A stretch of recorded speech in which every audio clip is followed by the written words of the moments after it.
Welcome to the American Business Podcast. I'm welcoming you, episode 168. We are in season 5 in the American Business Podcast, the voice of American business. Quote of the day. As you know, we have a great partnership with missionstatements.com, and here is the quote of the day. Listening is more than being quiet while the other person speaks until you can say what you have to say. Okay, well, we have a special guest today in the American Business Podcast. I'm going to invite our guest to our stage and let's get the conversation started. Hello, Rob. Welcome to the American Business Podcast. Thanks, Kevin. Great to be here. I appreciate that. Thank you. Thank you. Pleasure is all mine. It's very nice meeting you. How are you? Where are you connecting from? Good. I'm here in Hawaii. I'm been in Hawaii for 40 years, and it's the best place to be for me because I'm a surfer and water guy originally. Oh, wow. Yeah, it's really nice. I don't know if you've been here or not, but it's fantastic. I've been there actually once. Yes. Oh, really? Many years ago. Yeah, at least I will say, 15, 20 years ago for a holiday with my family. Oh, It nice. was fun. I was in Yes. Honolulu. I like water sports myself as well, so that All was a great place for me. I love the outrigger paddling, the canoeing. Oh, yeah, exactly. Yeah, Sure. one of my favorites. So I had a great time, and I'm glad that you are joining us today. So I've been waiting Thank you. for this conversation. Yes, me too. I'm excited. Thank you. Well, let's get started. As a start, would you Sure. please introduce yourself to our listeners and to our Sure. viewers? I'm Dr. Rob Yonover. I'm a scientist and inventor from Honolulu, Hawaii. I invent survival gear for the military. My most well-known invention is what you see behind me is a streamer for when you're lost at sea, because or in the mountains. When you're lost, they have smoke, flare, sea dye, but that goes away. The streamer stays forever, and it's the Navy, when they first approved it, called it the only passive and continuous signaling device. And my whole philosophy is to invent simple things because I think simpler is better. And especially in the survival world, you never know when things are going to break. And this thing's been used all over the world. It saved lives, and militaries use it, and consumers use it. It's very exciting, and I've been working on it forever. It's made in the USA, and I'm real proud of that. So it's been an exciting run. Yeah, these are the things that we really focus on in the American Business Podcast. Made in USA, saving Perfect. lives.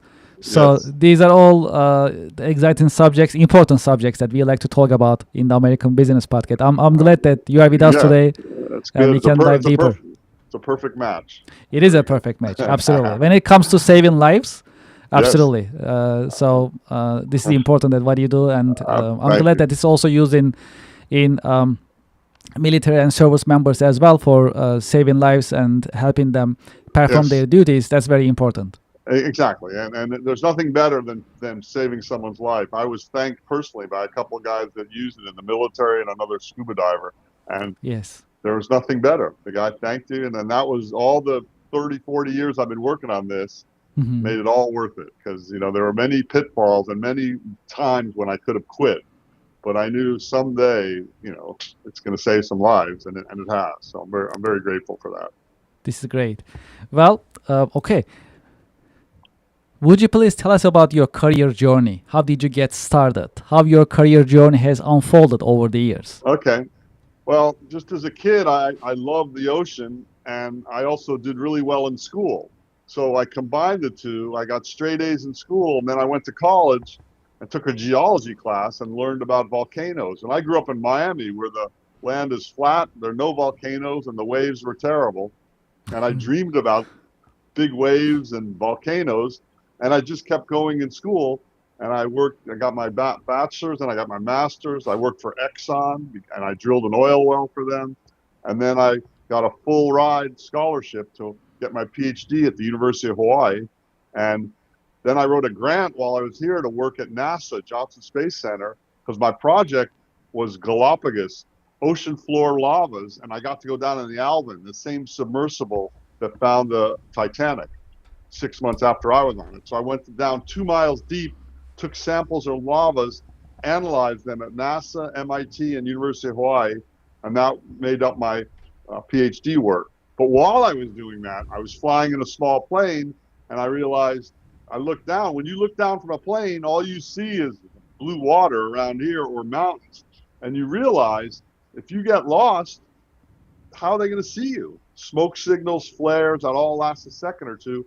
Even with EPIRBs or phones, they know the area. They still need a visual because your head is small. It's like a coconut floating in the water or a rock on the mountain. So I learned, weeks later, I flew to Miami and an artist, Cristo, had wrapped the islands in pink plastic. And that gave me an idea to give me a little tail of pink plastic.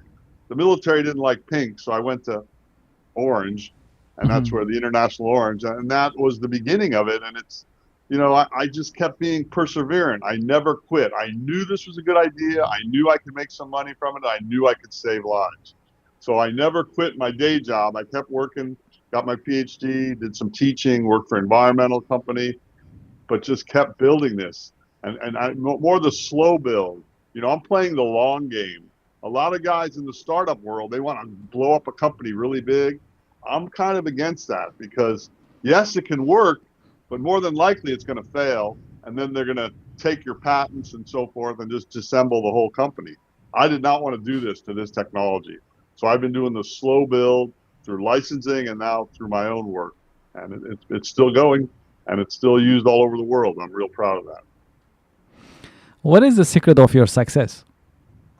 I think it's hard work, really. I think that a lot of people think because I surf and I go fishing and I don't I look very casual, but I kind of outwork everyone. I look at, it's a pride for me to look like I'm not working hard, but to be working hard, and also perseverance. I don't quit easily, and I try a lot of new things. As an inventor, you always have all these ideas, but the key is picking the winner.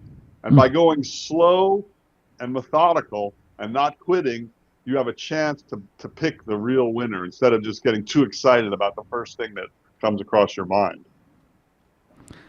So let's talk about your industry. How would you define your industry, and what is the state of your industry? That if you like to share some content Sure. with I our mean, audience. I'm in the life saving or life support world, and the main group I'm with on the military side is life support. So like the Air Force, the Navy, all these militaries all over the world, there's a separate part of their world. Not, you have the weapons and the aircraft, but there's the life support. When the ship gets lost at sea, or you get in a life raft, or you're in an aircraft and you eject out and you find yourself in a raft or in the mountains, that's where the life support community comes in. And just like it says, to support life. So I fell in with these guys 30, 40 years ago, these organizations where these military people are professionals that are in the life support business. Life rafts, flight jackets, life jackets, ejection seats. So there's a group called the Safe Association, and it's an international group, and I'm part of that. We have a big trade show every year, and that's been in parallel. Though I've been looking at the consumers, and I got involved in startups, and I was able to get the streamer on Shark Tank to even get some massive exposure. And in parallel, the military business side and the consumer, because you have hikers, boaters, sailors, fishermen. They're people that are in nature that get lost also. And the streamers, it's a small device. I can show you one. It's just, Sure. this is it. It's as big as your hand. So this thing unfurls and gives you a 25-foot tail. And it's also discretionary and passive, meaning you can put it out and go to sleep. It's still working for you. But also, if if the enemy comes around, you can pull it back in and hide it and then redeploy it. None of the Mm. other signaling devices are able to redeploy. And I mean, this industry is built, it's 100-year-old, 1,000-year-old industry, not 100,000, hundreds of years. They've been using flares and smoke signals, but they're all short-lived. This is the only like permanent signal, and that's a huge advantage. And there's nothing to go wrong because it's simple. It's passive. There's no batteries, chemicals, or electronics. So that is the industry I'm in. And even though I wasn't in the military, my father was in the military. He was a D-Day guy, not D-Day, D-Day plus 90, Battle of the Bulge. And, it's just the military. The frustration is the military has to be safe. They train their guys. They want to be safe. If someone goes down, they want to save them. Which is great. And that's the main focus of the business. The bigger market is the consumers. There are billions of sailors and boaters and fishermen, but they don't care about safety. And that's been a frustration forever for me. And even I got on Shark Tank, 16 million people saw it. Someone lifted my Shark Tank talk and put it on YouTube. 58 million people saw it. And still, the sales on the consumer side are very slow compared to the military, because a typical guy going to go fishing on his boat wants to buy more beer and not buy a safety device. So it's kind of a catch 22. But I smartly didn't rely only on consumers or military. I have parallel tracks. Yeah, it's I'm glad that you actually balance it. And Yeah, on the consumer side, I will say it's about educating the consumers. That's what I will right, say. So as I said, right. I do water sports myself, All right, canoeing, rowing, and things like that. So okay. like some of them are team sports, and like we Right, gotta have our life vest on. Like doesn't matter right, how good a swimmer you are, when you are falling in the water, anything right. can happen. You have no idea. Exactly, exactly. Still, we have to remind each other, hey, put the life vest on. So as simple Exactly. as, right? So this is something I will say about education, reminding, which is still an Right. investment if you think about it. I mean, No, from the exactly. business point of view, it's an investment. Yeah. Exactly. And education is expensive, as they say. Educating the consumer is expensive. And Hmm. I have built this company through the media, through press releases, through Hmm. magazines and TV shows covering it. So I fortunately didn't spend a lot of money getting this education. But even when I get the education, it still doesn't result in huge sales, because the human nature, especially Americans, are like, I'm macho. I'm a cowboy. It's not going to happen to me, And then when it's too late, I used to joke about it. I could sell these for $1 million to a guy that was lost at sea, right? If you're lost at sea and a plane's flying over you, they would pay anything for this. But Minimum a million. Minimum a exactly million. right, exactly. That's what's your life worth. Yes. So for $95 on Amazon, it's been frustrating on that. And then on the flip side, on the military, I built barriers to entry so I didn't get ripped off. And the basic premise there is I have patents, I have military approvals, I have military testing, national stock numbers. So all this, and again, because of the slow burn, I've been doing it for a long time. So I have staying power. People know me, they know the technology, they know the approvals and testing it's gone through. So anyone trying to provide a pirated or counterfeit one, I can easily shoot down and say that thing wasn't tested. It wasn't approved. Are you going to risk the lives of your service people just because you can save a few dollars if it's cheaper? Yes, these are great points. Yes. Um, well, one of the popular subjects in the American Business Podcast is AI.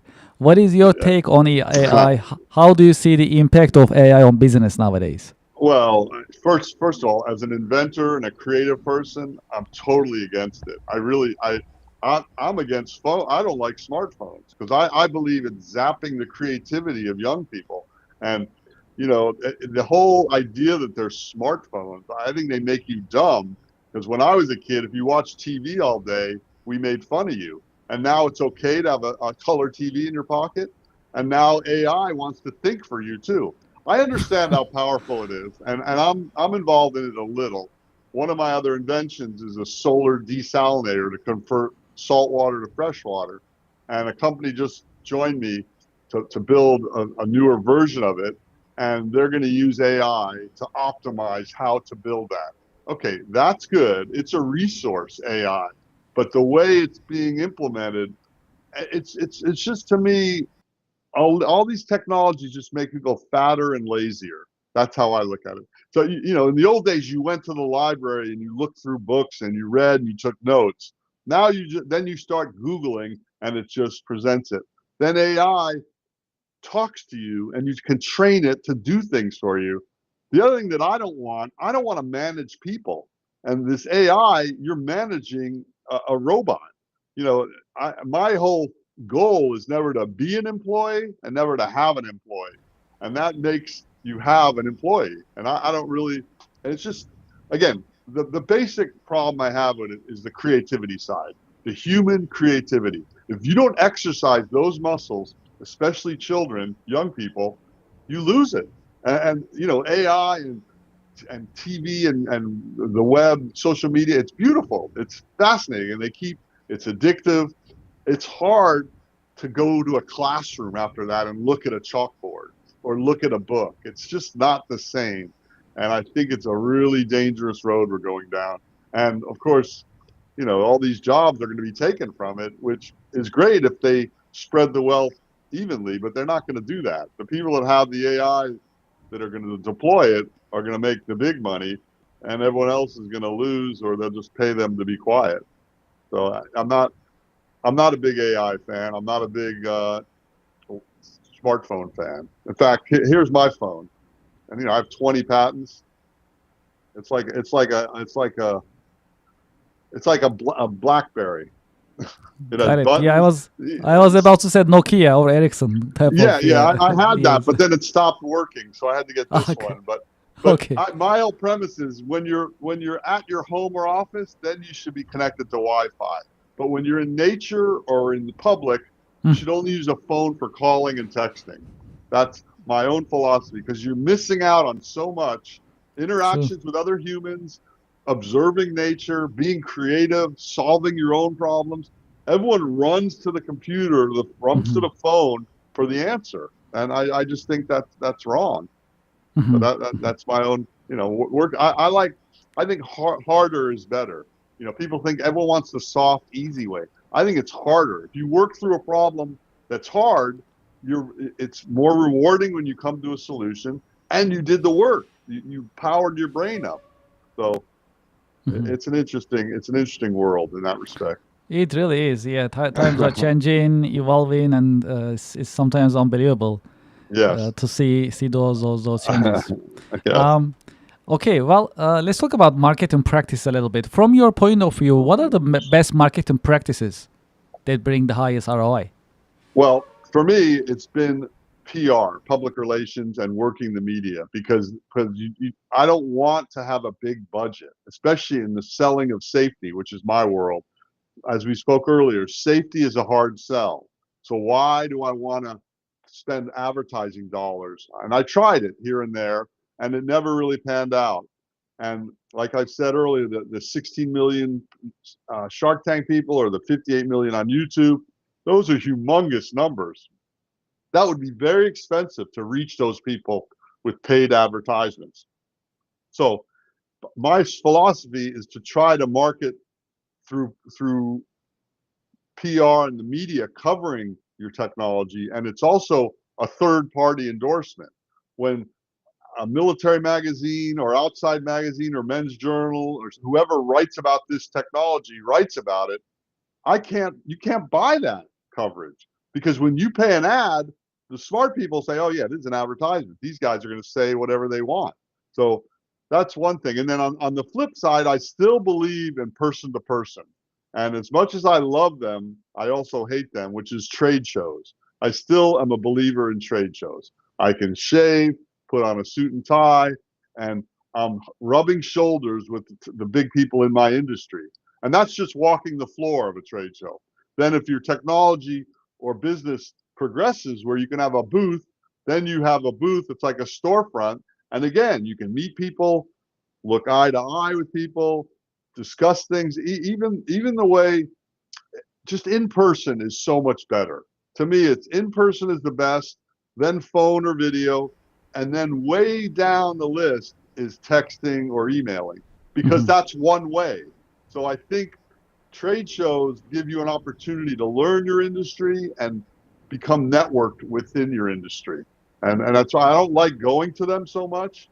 And I could go to one every week. The streamer, boating, hiking, diving, sailing, there's always a show, but you can spend a lot of money just going to shows. So I try to pick the ones I go to carefully. From your point of view, how would you define the leadership? How would you define leadership? And what are the great leadership qualities a good leader must have? I think they have to not be like, you have to connect with your workers, and connect where they don't fear you, and you have to show them that you're willing to do the work too.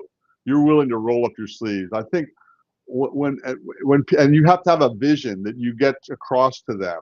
So you're all part of a team. You're working on one objective. And in the case of the streamer, look, the objective, yeah, it's selling of units and making money, but the objective is saving lives. So if you can have a lofty objective and goal like that, it's easier to be a leader because people will buy in more to that.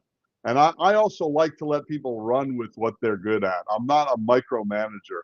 And even in my experience with the media, for instance, a Men's Journal wrote about the streamer, and they don't tell me, they don't ask me what to write about. I write a release, but I don't micromanage what they write. They don't let you, first of all, but they definitely don't want you to. But the one writer wrote, Gilligan's Island would have been one episode. I don't know if you know that show where they get lost at sea. They say Gilligan's Island would have been one episode if they didn't have a streamer. No, if they had a streamer, which is funny. So you see, if you let people do what they're good at, that also empowers them because then they respect you for trusting them. And I think that's really important as a leader, is to be like down to earth and understand, and for them to see that you are willing to do the work too, and you will get your hands dirty and you will work hard. Because if you're just the money guy on top and you're the mean boss and you expect everyone to do things, I don't think you don't get the following you get. You don't get the buy-in that you need. Role models. Have you had any role models, any mentors who help you shape your career journey over the years? Well, I've had many, and first and foremost would be my father, because he was an early guy that started his own business out of our home like 70 years ago or 60 years ago when I was a little tiny kid. And I saw him versus his friends were all more successful, professional, successful guys, but they were 9 to 5ers.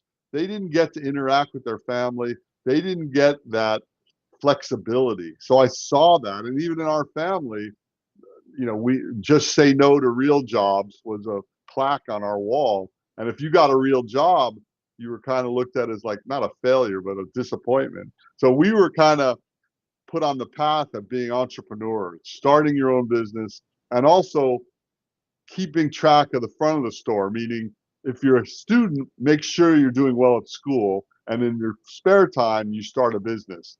If you're working for someone, put the 40 hours in a week, work hard, but in the side, you have nights, weekends, you can build a business. So he was absolutely my hero and mentor in that regard. And my mom too, she was very creative.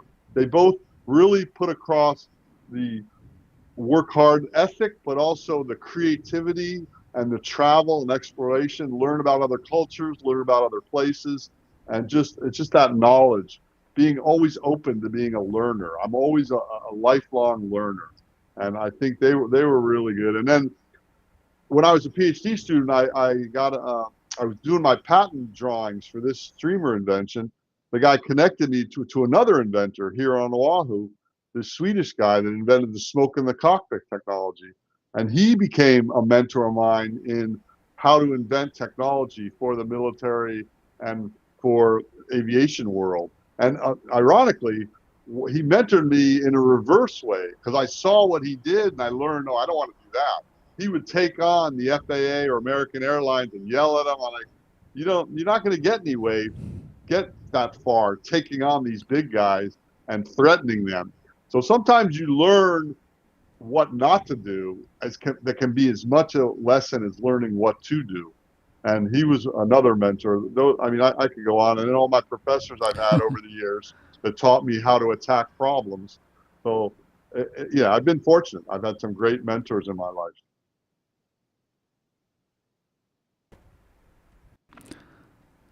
Key career lessons. If there is one key career lesson that you learned the hard way, what would it be that you can share with us? A key career lesson. Yes. Well, I think it would have to be to build slowly. Whatever career you want and whatever goal you want in your life. As I'm older now, I realize that you can't get things quickly. Things take twice as long to get and twice as much money. It may be maybe multiples of 10x, 10 times as long and 10 times as money. So in any career, you have to have goals, but sometimes it takes baby steps to get there, and not to be frustrated in what the work or the time it takes to get there. And that's part of the problem I have with with the smartphones and the AI. Everything is instant gratification. But the truth is, to build a real career, it's not an overnight thing. It happens slowly, methodically. You have to put the work in and keep reaching the milestones.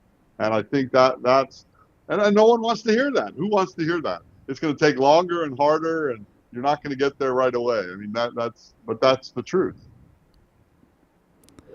We have a little tradition in the American Business Podcast. I have a Great. question for you coming from our previous guest. And after I ask you that question, I'll ask you to leave me a question for our coming guest. And I'll ask your question in the next episode. I love that. Thank you. All right. So the question for you coming from our previous guest is, from your point of view, what other disasters, emergencies should mankind expect and get ready for? Well, I think that's an easy one, and it's drinking water. I mean, you can fight all the wars you want about oil. We don't really need oil. We can have other ways to make energy. But if we don't have water, and water goes bad quickly, a hurricane can put a water source down, a flood, a tsunami, and there's so many ways, just contaminants from environmental spills.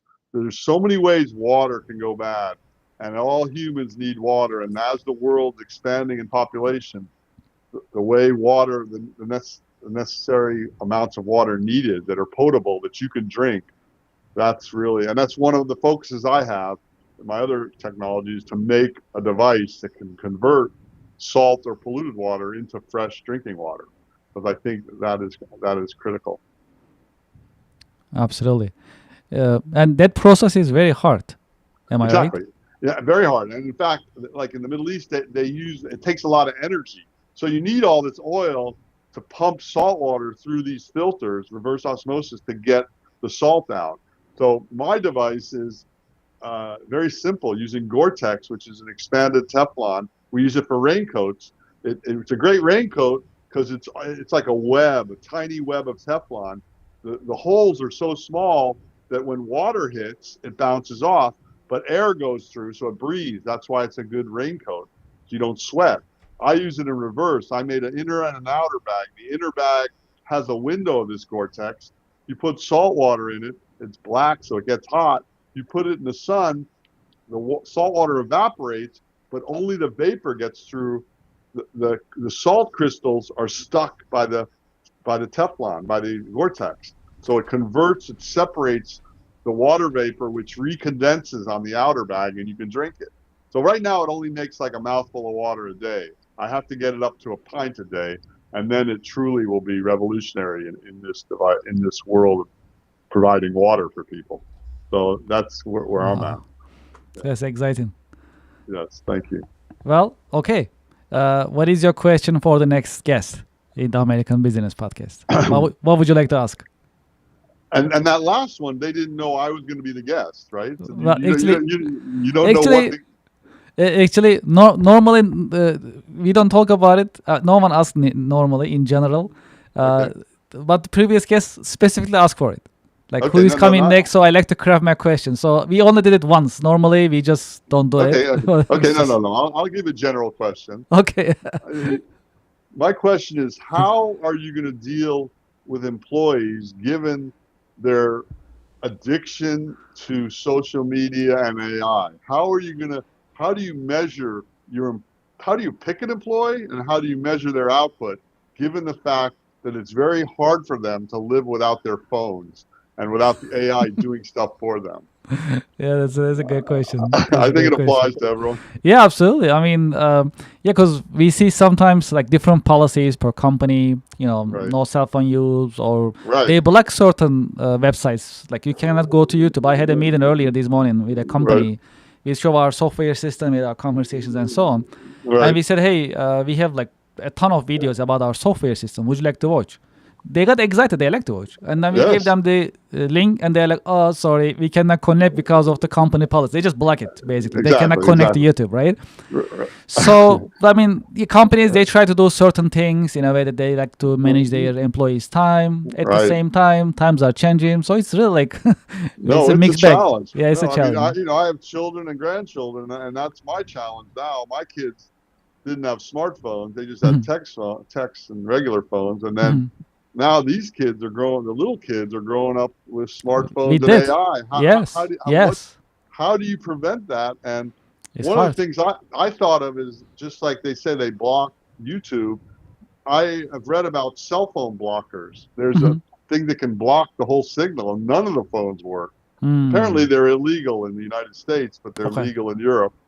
I think when my grandkids get older, I'm going to buy one for my house. So when they come and visit, if they bring their No phones, signal. Sorry. no, yeah, Yes.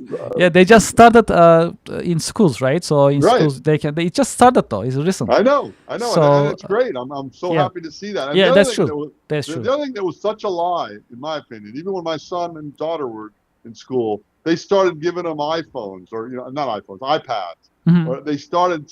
The big lie was how iPhones and laptops in school will make them better students or more technologically savvy.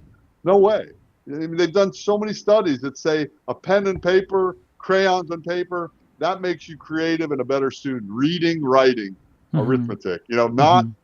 Not having your work on an iPad. And the other thing, another pet peeve I have is parents doing too much for their kids. It's your homework. It's the kids' homework. It's not you. My parents never looked at my work, and I was too busy. I had a challenge at home because my wife became paralyzed from multiple sclerosis. So I was a caregiver to her. I had no opportunity to help my kids with their homework. And Mhm. even my son, when he was like in second or third grade, he said, "Dad, you're a scientist. Help me with my homework." I'm like, "No way. I'll discuss science with you, but you do your own homework." And I really feel for the teachers that get stuff turned in that half the work is done by their parents or now half the work's done by AI. I mean, you're only It's cheating true. yourself. So I really, Yeah, I mean, actually, I was at an event, and there were some educators there from different universities, colleges, and so on, and they had the same challenge. So students right, come up, so they start tracing students from day one. Right, so right, the way that I write, you figure it out. Like you understand my style when I start writing right, it. right, There's gonna be exactly. improvement as I learn more things, but I have a style. So if I start with an AI and all of a sudden if I change it to my own It's right. writing, you can tell as my professor, as my Uh, teacher, right? Easily. Absolutely. It's like a fingerprint. Your own writing Exactly. is your fingerprint. Exactly. AI. I don't understand. I don't. What boggles my mind is how people are proud of that. To me, it's basically cheating, and you're cheating. You're cheating yourself, though, right? If Yes. Yes. it's like Cliff Notes. Do you remember Cliff Notes? Yes. So okay, you didn't read War and Peace or Moby Dick. You took a Cliff Notes and you wrote the paper. Great, you got a grade and you tricked everyone, but guess what? You're the loser here because you didn't get to read the book. That's So true. that's That's the true. biggest frustration to me is people are so the short attention span makes it so hard. People don't even read anymore, let alone write, and it's just become acceptable, and that's Mhm. kind of sad. So Yes. Yes. maybe it will change, but Yes. I'm Yes. not holding my breath. But We shall see. it's starting to change. I mean, they're 16 and over. They're banning social media from kids 16 and under. Schools are getting rid of smart cell phones. So it's getting there. It's just going to take a while. And for the record, in 2007, when the first iPhone came out and everyone thought it was the greatest thing in the world, I was the only guy I knew that said, no, this is terrible. This is bad for all these reasons I just talked about. And Mhm. this is now 20 years later. It's even worse. So I think I was right on that count, and I think that phones. So it's just sad because Americans, the whole world's falling behind because students don't do the hard work to become educated because it's too easy to push a button and get an answer or a paper written by AI. Yes. Yes. Well, Discouraging. okay. Uh, do you have any question you would like to ask me in this part of the episode? Well, in the people you meet, what do you see in terms of creativity and people starting new businesses? Are they all like social media and apps, or is there some hardware being developed? Is there Um, true new businesses being started? yeah, it's really a mix. I mean, I've been seeing a lot of different businesses starting. That's Of good. course, there's always this high drive, high excitement and motivation for Right. the technology. Sure. It's also popular. I see it a lot. I've seen other industries as well in terms of having professional services. Hmm. And nowadays, what I'm seeing is in general, anything that's being done in terms of being a startup, and if you like to get investors and Right. support, it's gotta be in some form of it's gotta touch technology in some way, Yeah.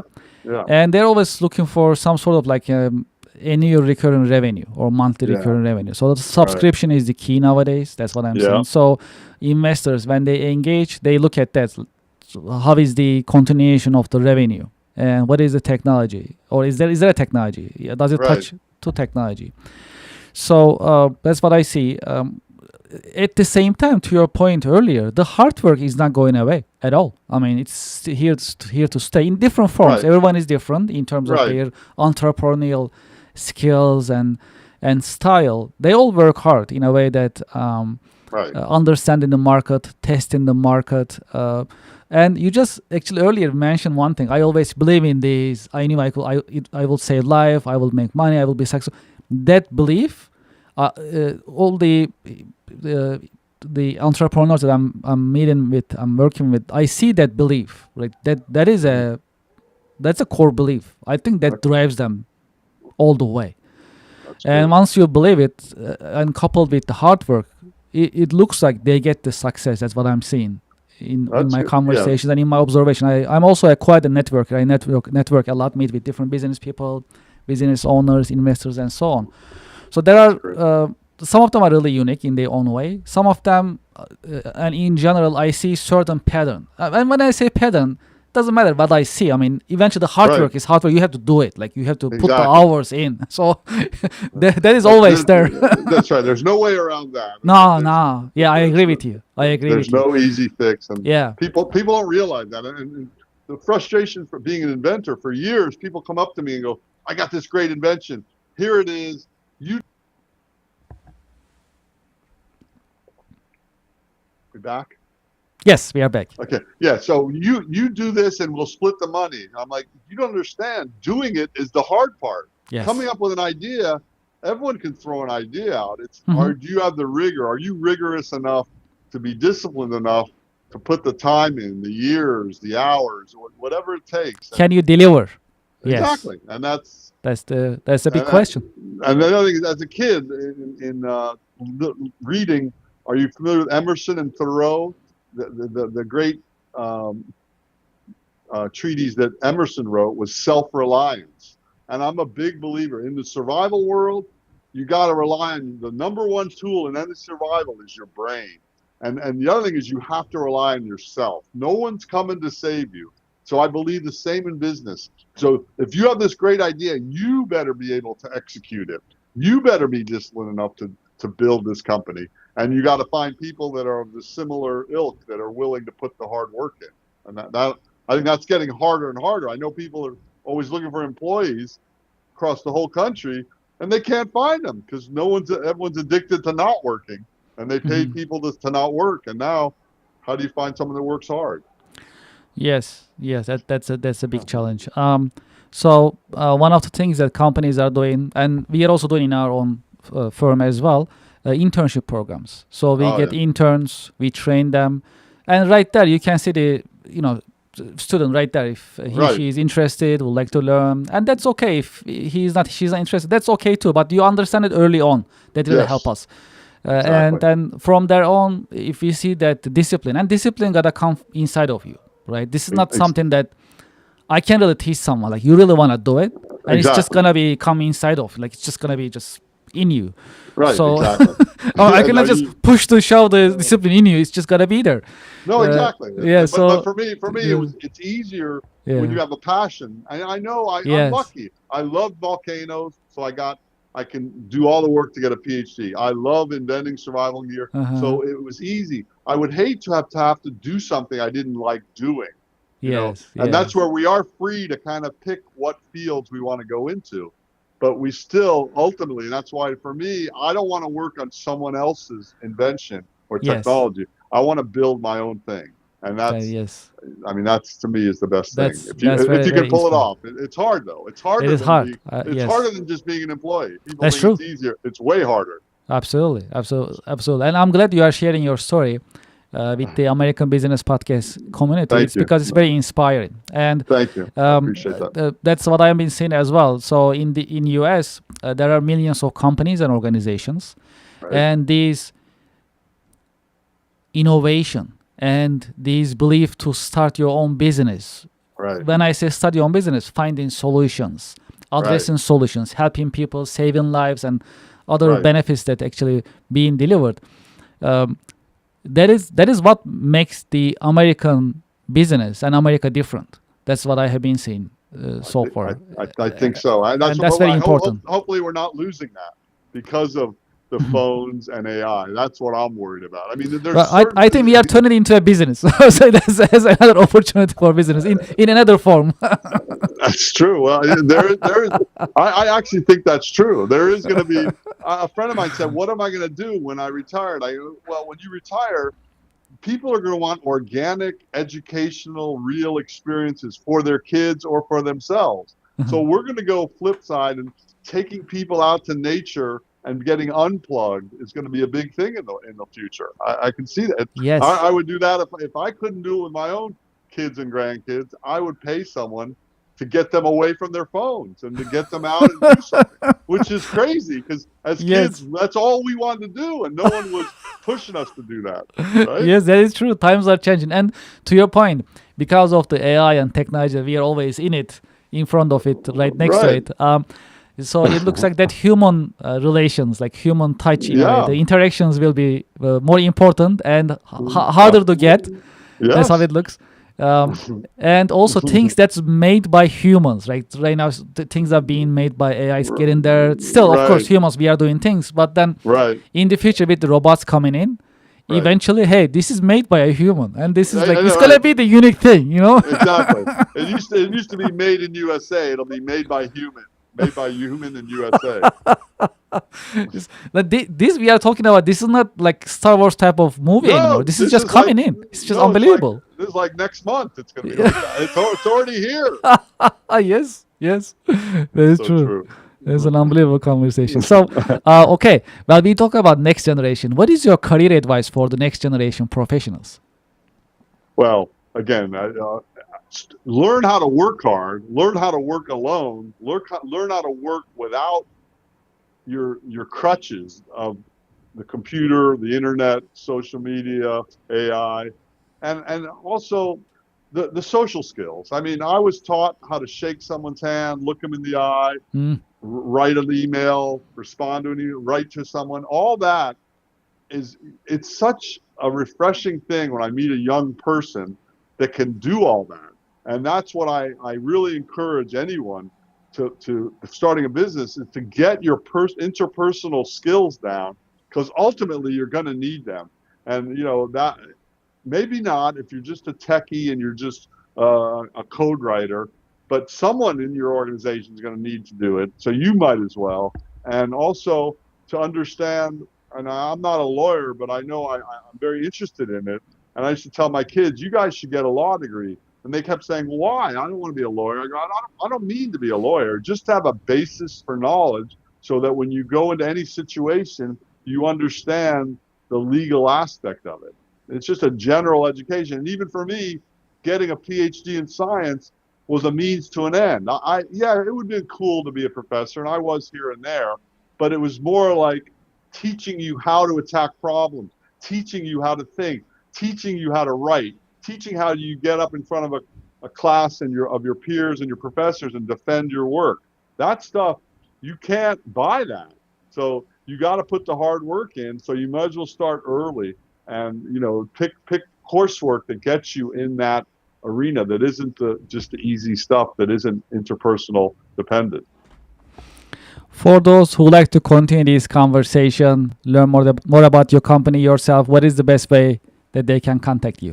Well, Sea Rescue Streamer is my website, but I'm all over Amazon too. Sea Rescue Streamers on Amazon, and I have 4 books: Hardcore Inventing, Caregiver's Survival Guide, Hardcore Health, and I have a children's book, Brainstorm Islands. But I'm also on social media, just my name, Rob Yonover, Instagram, Facebook, LinkedIn, YouTube. I'm not big on social media, but I'm there, and I post a lot of stuff. But it's more like this kind of stuff. I'm not. You're not going to see my everyday life. I do like privacy, and I'm kind of shy, believe it or not. I'm private. So anyway, just post Rob Yonover on the internet. You'll see me, and you can. I love to interact. I do a lot of outreach education to kids, and they think I'm crazy, but I'm telling what I tell them, they kind of don't want to hear, because I'm telling them to throw their phones away, and I'm telling them to go in the backyard and dig for dirt and go hike and do stuff like that and get away from social media and AI. So I'm a big proponent of all that. It's kind of a retro perspective. Absolutely. Well, Dr. Rob Yonover, thank you so much for being with us in the American Kevin. Business Podcast. Thank you for sharing your insights and your professional wisdom with us. Absolute pleasure, Kevin. Thank you very much. Appreciate it. Thank you. Pleasure's all mine, and I wish you a great day. Thanks. You too. Aloha. Aloha. Thank you. Mahalo. Thank you. Very good. Well, to our audience and to our listeners, I hope you enjoyed today's episode. If you like it, please subscribe to this channel. Please like this video. What do you think about AI? How often you are using it? And can you get by a day without using your smartphone and AI tools? Share your thoughts in the comments and in the chat box. We really appreciate it. And your subscriptions are also important, and they help us a lot. We'll appreciate it. We'll be right back after a short break. Thank you very much.